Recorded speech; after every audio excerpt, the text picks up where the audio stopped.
with the launch of the Spectrum by RetroGames on the 22nd of November, 2024. In this video, we pay tribute to the humble ZX Spectrum, one of the greatest home computers of all time. The games in this video are testament to that. The rubber-keyed wonder, as it became known, found a place in many gamers' hearts in the early 1980s. And for many, the emotions and memories this machine evokes remain evident some 40 years later. Long live the Specky!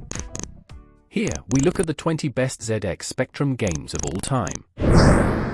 Number 20, Commando, 1985. Commando is a one-man takes-on-all shooter. It is your mission to kill anything that moves to progress to the next level. The gameplay features intense action, with players battling waves of enemy soldiers, tanks, and helicopters. Number 19, Bomb Jack, 1986. Bomb Jack is a hero who can perform high jumps and float in the air. His goal is to collect all 24 bombs on the screen whilst avoiding various enemies. It's one of the best arcade conversions for the ZX Spectrum. Number 18, Chase HQ, 1989. This fast-paced cops and robbers game was a great port of the arcade version. Amazing graphics, gameplay, and superb scrolling make it one of the best games on the Spectrum. Number 17, Atic Atac, 1983. This top-down dungeon crawler has you exploring a haunted castle searching for 3 pieces of the golden key. Its fast-paced action and multiple characters keep you coming back for more. Number 16, Saboteur, 1985. In this stealth action-adventure game, you are a ninja whose mission is to steal a floppy disk which has the names of rebel leaders on it. You must navigate through the complex of rooms, consisting of the warehouse, dark tunnels, and the secret command center, to find the disk and escape. Number 15, Jetpack, 1983. In this space shooter, you must rebuild your rocket in order to explore different planets, while simultaneously defending against hostile aliens. Then fill it with fuel before taking off to the next planet. And for bonus points, collect valuable resources which occasionally fall from above. Number 14, The Hobbit, 1982. This text-based adventure brought J.R.R. Tolkien's book to life. It was revolutionary for its time in the fact that, for example, the character of Gandalf would roam freely around the game world, some 50 locations, picking up objects, getting into fights, and being captured. Number 13, R-Type, 1988. This iconic shoot-'em-up was a fantastic port of the arcade original and gave players an adrenaline-pumping experience, and set a new standard for shoot-'em-up games. Number 12, Nightlore, 1984. This isometric game's graphics were groundbreaking. You play Sabre Man, who has 40 days to collect objects throughout a castle and brew a cure to his werewolf curse. Each castle room is depicted in monochrome on its own screen and consists of blocks to climb, obstacles to avoid, and puzzles to solve. Number 11, Chuckie Egg, 1983. In this classic platformer, you play as Henhouse Harry. You must collect the 12 eggs positioned in each level before a countdown timer reaches 0. Also, piles of seed may be collected to increase points and stop the timer for a while, or they will be eaten by hens that patrol the level, causing them to pause. If the player touches a hen or falls through a gap in the bottom of the level, they lose a life.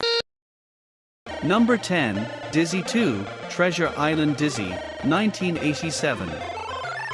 Dizzy had to carry objects back and forth across a lethal landscape to solve puzzles, and you only had one space in your inventory.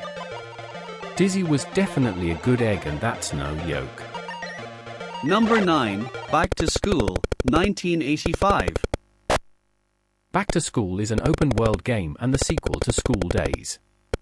Back to School included stink bombs, used to trigger the opening of windows, water pistols, used to make the potted plants grow and spill water onto the teachers, mice that can be released in the girls' school causing widespread panic, and sherry, which can be squirted into cups and used to intoxicate teachers by splashing it on them. Number 8, Head Over Heels, 1987. Head Over Heels is an isometric action-adventure game. The player controls 2 characters, each with different abilities. Head can jump higher than Heels, control himself in the air, and fire donuts from a hooter to paralyze enemies. Heels can run twice as fast as Head, climb certain staircases that Head cannot, and carry objects around in a bag. Number 7, Tranz Am, 1983.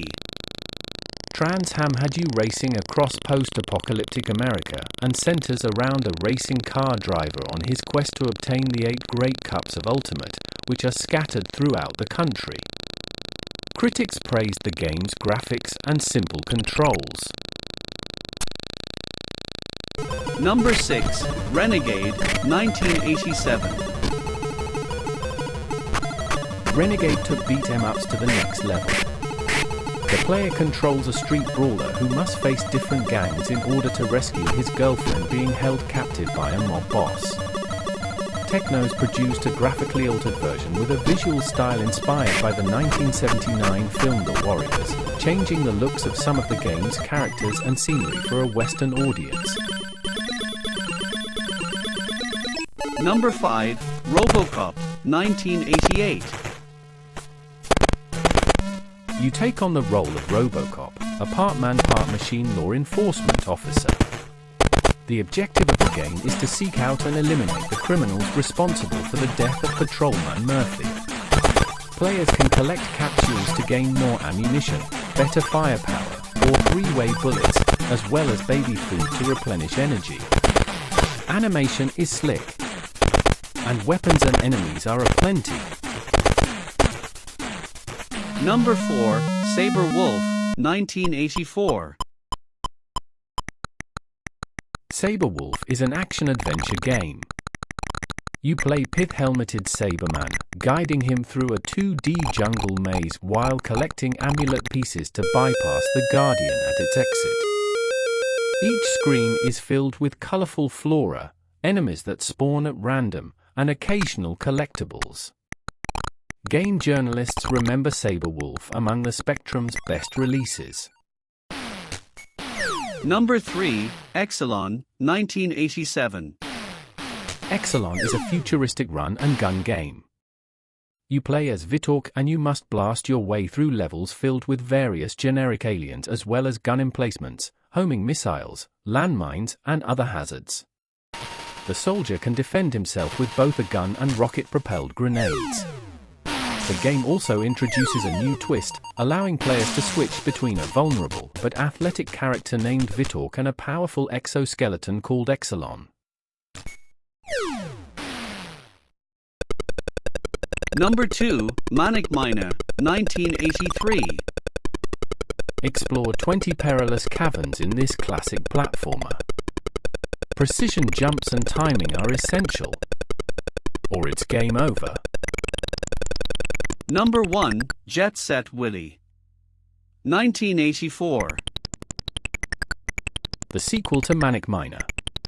In this sprawling adventure you clear up Willy's mansion after a massive party. The sheer variety of rooms and hazards make it a timeless classic. If you enjoyed this video, please like and subscribe to my channel for more retro gaming videos.